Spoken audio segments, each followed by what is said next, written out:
Good morning. I have a saying in business that we use a lot. When you're talking, you're not learning.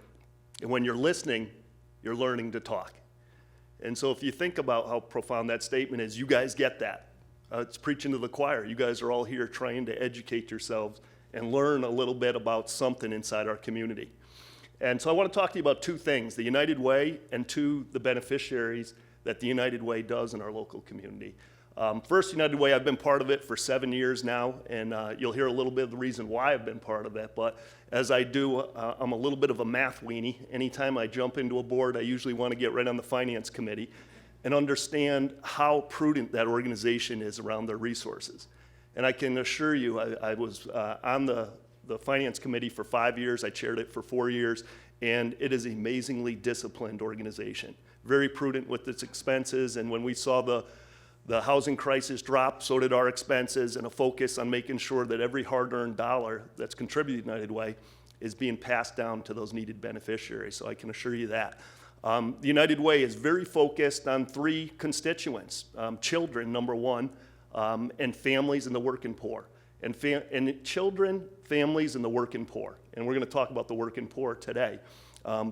But that is something I believe in hugely. When we drive businesses in our local communities, it's all about measurements. Do we actually have the ability to get a desired outcome, measure that, understand the variance to the expectation, and adjust? And so many times when you give your hard-earned dollar out, you don't have that framework.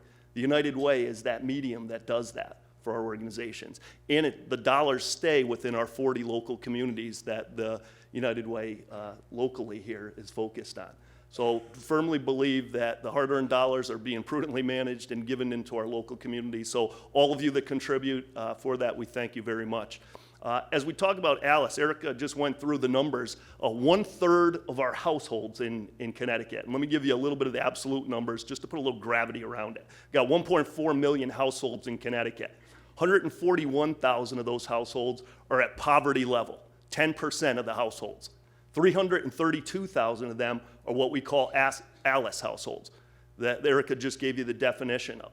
So 473,000 households of 1.4 million, 1/3 of them are working poor. And that's what we're here for. How do we rally? How do we educate? How do we change that? How do we mobilize people to make sure that we're doing something about that? I will share with you 30 plus years ago, I'm not going to date myself that much, I'm going to go with 30 plus.